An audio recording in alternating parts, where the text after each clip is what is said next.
皆さんこんにちは。今回は WinWing よりご提供いただいた CDU をレビューしていきたいと思います。WinWing の製品は他にもフライトスティックなど周辺機器がいくつか発売されていて、非常に注目されているメーカーになっています。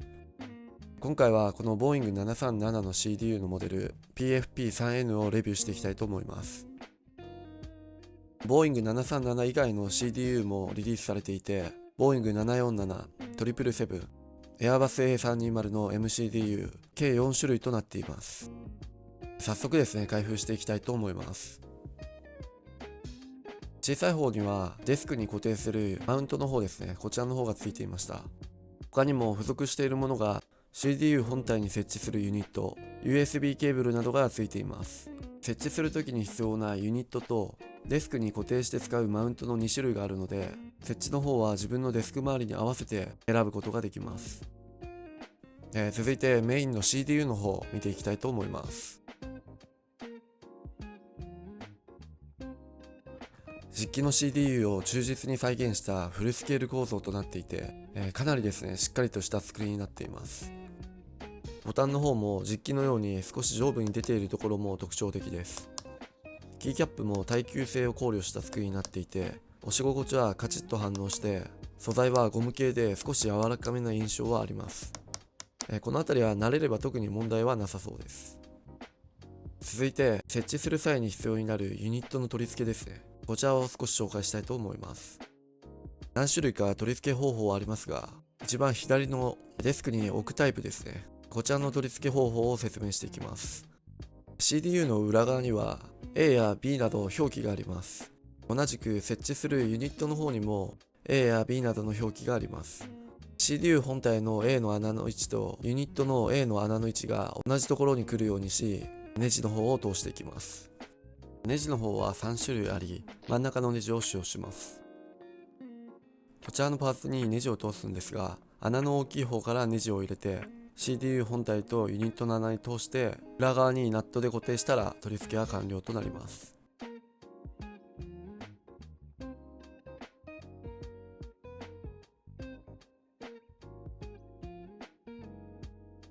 同じようにですね、4箇所ネジで固定しておきましょ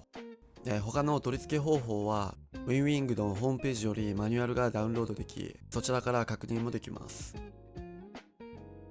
次に USB ケーブルをつないで電源の方も入れていきたいと思います。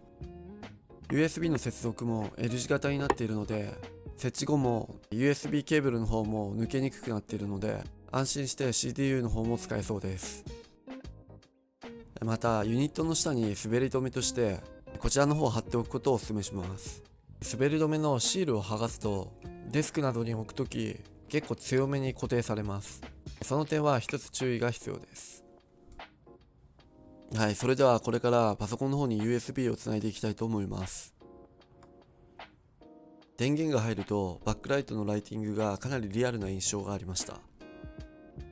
ディスプレイには WinWing のロゴが表示され、この時点ですでに画質の方も非常に綺麗に表示されています。またこの WinWing の CDU は難しい設定などはなく、この SIM アプリプロをインストールするだけで対応している PMDG737 を起動させればすぐに使えるようになります。画面の細かい設定なしで独立してレンダリングされているため、パフォーマンスに影響がなく使用できる設計になっているということで、ユーザーにとってパフォーマンス面も非常に満足できそうです。ダウンロードの方はこちらからすることが可能です。概要欄の方にリンクの方も載せておきます。SIM アプリプロをインストールすると、ボタンの動作チェックやバックライトのライティングのチェックなどもこちらから行います。購入時には一度確認しておくと安心かもしれません。また機長用、副操縦士用、オブザーバーとそれぞれの役割に変更することも可能になっています。続いて MSFS2020 を起動し、実際に動作の方を見ていきましょう。PMDG737 を選択し、バッテリーを入れ機体に電源を入れると CDU のディスプレイの方にも自動的に反映されます。この CDU のデバイスを入力してもゲーム内の方ともほとんど遅延はありませんでした。まずはポジションイニシャライゼーションページの方から入力していきたいと思います。ボタンの感触はですね、やはりカチッと押し応えのある感触で入力の方もスムーズにできそうです。今回大阪の伊丹空港から羽田空港までのルートも入れてみたいと思います。ルートページの方に進んでいきましょう。出発空港が RJO、伊丹空港、到着空港が RJTT になります。ランウェイの方は32レフトを選択しています。次にデパーチャーアライバルページからデパーチャーの方ですね。アスカ4デパーチャーのトランジッションがシャトルになります。このようなデバイスだと手元で実際と同じように入力ができるので、ルートの方も手動で入力するのが非常に楽しくなると思います。ルートの手入力が終わったらアクティベートを押すとエクスキュートキーも点灯します。デバイスの方は元から点灯する部分が白くなっているので、今の状況だとですね少し分かりにくいんですが、しっかりと点灯するようになっています。後ほどライティング関係、バックライトなども照明の方を暗くしてご紹介したいと思います。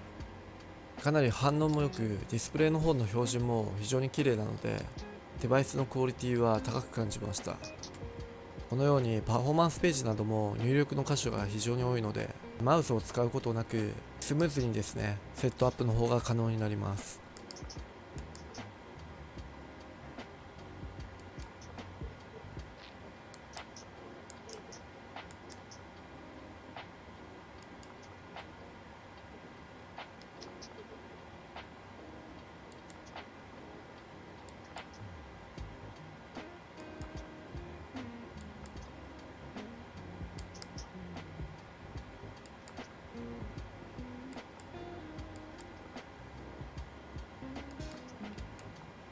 一通り入力し終わったので、少し照明を暗くしてバックライトなどディスプレイの方の照明も確認したいと思います。センターペデスタルの後方にあるこのノブで CDU の方も連動しているので、このつまみから明るさを調整することでデバイスの方にも反映されます。またディスプレイの方の調光も可能で、ブライトネスのボタンを押すとディスプレイの明るさを実機と同様にですね調整することが可能になっています。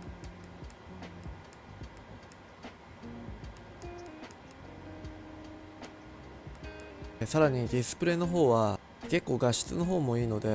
表示されている文字などはかなり綺麗にはっきりと表示されています。ちなみにエクスキュートキーは程よい明るさで点灯するようになっていました。強いて言えばディスプレイの方はかなり光沢が強いので、明るい環境だと場所にもよりますが室内の照明が映り込んだり少し反射する可能性があります。